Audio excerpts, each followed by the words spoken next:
नमस्कार दोस्तों, आप सबका एक बार फिर से स्वागत है आपके अपने चैनल लर्निंग विद फैज में। तो आज हम लोग बात करने वाले हैं हमारे देश में आने वाली एक गंभीर समस्या के बारे में, जिसका नाम है एल नीनो। तो क्या है ये एल नीनो और इसकी क्या इम्पैक्ट होने वाली है हमारे देश में और हमारे देश की फूड सिक्योरिटी और एग्रीकल्चर में, आइए समझते हैं विस्तार से।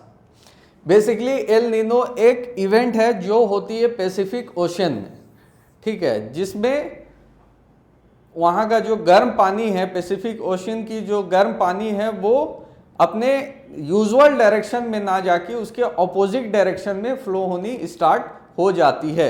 तो सबसे पहले इस इवेंट को नोटिस किया था पेरू के एक फिशरमैन ने, जिसने ये नोटिस किया कि उस इवेंट की वजह से वहाँ की मछलियाँ जो है सतह पे नहीं आ पा रही, जिससे पेरू की फिशिंग इंडस्ट्री में एक बड़ा लॉस देखा गया था। ठीक है, तो ये सबसे पहले नोटिस की गई थी पेरू के एक फिशरमैन के द्वारा। अब हम समझते हैं क्या है ये El Nino. Basically El Nino क्या होती है, इस देखिए नॉर्मल जो कंडीशन है, ठीक है, नॉर्मल जो कंडीशन है उसमें होता क्या है कि ये साउथ अमेरिका का पार्ट है, ठीक है, ये साउथ अमेरिका है। अब इससे जो है गर्म पानी फ्लो होकर जाती है किधर, एशिया की ओर, ठीक है, एशिया की ओर गर्म पानी फ्लो होके कहां जाती है, एशिया की ओर, थ्रू द ट्रेड विंड्स, ठीक है, ट्रेड विंड्स के द्वारा एक जगह से दूसरी जगह पैसिफिक ओशियन में ये जो गर्म पानी है ये फ्लो होकर जाती है कहां, एशिया में। तो एशिया में जाने के वजह से एशिया के रीजन में जो है लो प्रेशर जोन क्रिएट होता है, लो प्रेशर जोन क्रिएट होता है। जहां पे भी गर्म पानी पहुंचेगा वहां पे लो प्रेशर जोन क्रिएट होगा। तो इस लो प्रेशर जोन क्रिएट होने की वजह से हमें अच्छी मॉनसून देखने को मिलती है, ठीक है, हमें अच्छी मॉनसून देखने को मिलती है। अब एल नीनो में ये इवेंट जो है ठीक इसके ऑपोजिट हो जाता है। कैसे, आइए समझते हैं। एल नीनो में ये जो ट्रेड विंड्स है जो गर्म पानी को एक जगह से दूसरे जगह पैसिफिक ओशियन में ले जाती है, बेसिकली नॉर्थ साउथ अमेरिका से एशिया की ओर ले जाती है, वो बेसिकली कमज़ोर पड़ जाती है, ठीक है। उसके कमज़ोर पड़ने के वजह से ये सारा जो गर्म पानी है ये इकट्ठा हो जाता है कहाँ पे, साउथ अमेरिका में। मतलब ये वापस वार्म वाटर यहाँ पे आकर इकट्ठी हो जाती है और इस पानी के इकट्ठे होने के वजह से यहाँ पे क्रिएट हो जाता है लो प्रेशर जोन, जिसके वजह से अमेरिका जैसी जगहों में हमें फ्लड्स जैसी, हाई रेनफॉल और फ्लड्स जैसी चीज़ों को देखना पड़ सकता है आने वाले दिनों में due to this El Nino effect. और ये इसके ठीक ऑपोजिट यहाँ पे होता है, क्योंकि यहाँ पे गर्म पानी नहीं पहुँच पाया, जिसके वजह से यहाँ स्टिल हाई प्रेशर जोन है और अमूमन जितनी मॉनसून होती है नॉर्मल ईयर्स में उसके कंपैरिजन में यहाँ पे कम पानी बारिश होगी, ठीक है, जिसके वजह से हमारे एग्रीकल्चर को बहुत ही ज़्यादा नुकसान पहुंचता है।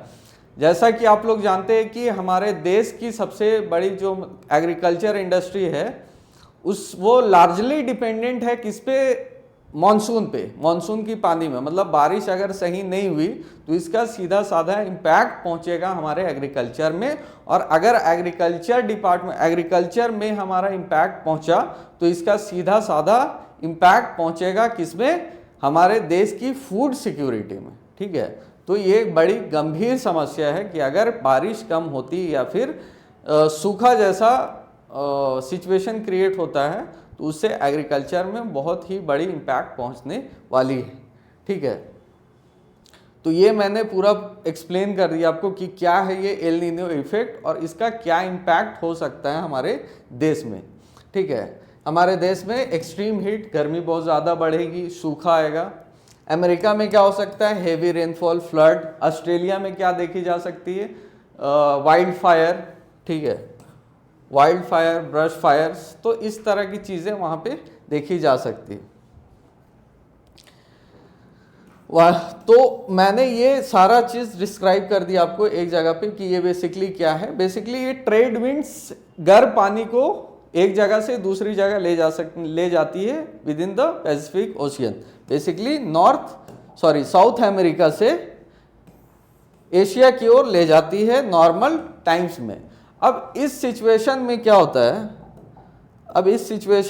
होता है कि वो जो पानी है, ठीक है, वो जो ट्रेड विंड्स है जिसके जरिए ये गर्म पानी एक जगह से दूसरी जगह जाती है और यहाँ पे लो प्रेशर जोन क्रिएट होता है इसमें, और जिसके वजह से हमें नॉर्मल बारिश देखने को मिलती है, मानसून की बारिश देखने को मिलती है। ये जस्ट ऑपोजिट हो जाता है। यहाँ पे करंट के कमज़ोर होने से, करंट जो फ्लो गर्म पानी को ले जाते हैं एक जगह से दूसरी जगह में, इसके कमज़ोर होने के वजह से ये जो पूरा फेनोमेना है ये उल्टा पड़ जाता है और जो वार्म वाटर है वो आकर यहाँ पे जमा हो जाती है, मतलब साउथ अमेरिका के एरिया में आके जमा हो जाती है, जिसके कारण ये लो प्रेशर जोन यहाँ पे क्रिएट करती है और यहाँ पे एक्सेसिव रेन्स जैसी चीज़ें और फ्लड जैसी चीज़ें हमें देखने को मिल सकती है। और इसके ठीक ऑपोजिट इंडिया जैसी जगह में हमें ड्रॉट्स और सूखा और लेस रेन वाटर देखने को मिल सकता है, ठीक है। तो यही था एल नीनो, और इसका ठीक उल्टा है ला नीना, ठीक है। इसका ठीक उल्टा है ला नीना, जिसका मतलब होता है बेसिकली गर्म पानी की जगह ठंडा पानी हो जाता है, ठीक है। गर्म पानी की जगह पे ठंडा पानी, ये एक जो नॉर्मल अपना रीजन है वो रीजन से उल्टा फ्लो करने लगती है। तो that is the effect of La Nina, ठीक है। तो यही है एल नीनो और ला नीना। मैंने कोशिश किया कि आपको पूरा एक्सप्लेन कर दूं कि क्या है ये बेसिकली और क्या इम्पैक्ट। ये बेसिकली 2 से 7 साल के बीच में, मतलब हर 2 से 7 साल के बीच में रिपीट होने वाला इवेंट है। ये हर साल रिपीट नहीं होता, बट 2 से 7 साल के बीच कभी भी रिपीट हो सकती है। तो इसका इम्पैक्ट जो है हमारे देश में फूड सिक्योरिटी में देखने को मिल सकता है कि किस तरह फूड सिक्योरिटी हमारी खतरे में आ सकती है। एग्रीकल्चर का जो एक मेजर रीज़न है, जो हमारा मेजर डिपेंडेंस है, वो है रेनफॉल की ओर, मानसून की रेनफॉल की ओर। तो उसके कम होने की वजह से सीधा जो है प्रकोप देखने को मिलेगा एग्रीकल्चर में, ठीक है। तो आज के लिए बस इतना ही। इसी तरह की वीडियोस के लिए आप हमसे जुड़े और हमारे चैनल को सब्सक्राइब करें, लाइक करें और शेयर करें इस वीडियो को अपने फ्रेंड्स एंड फैमिलीज़ के साथ। And thank you so much.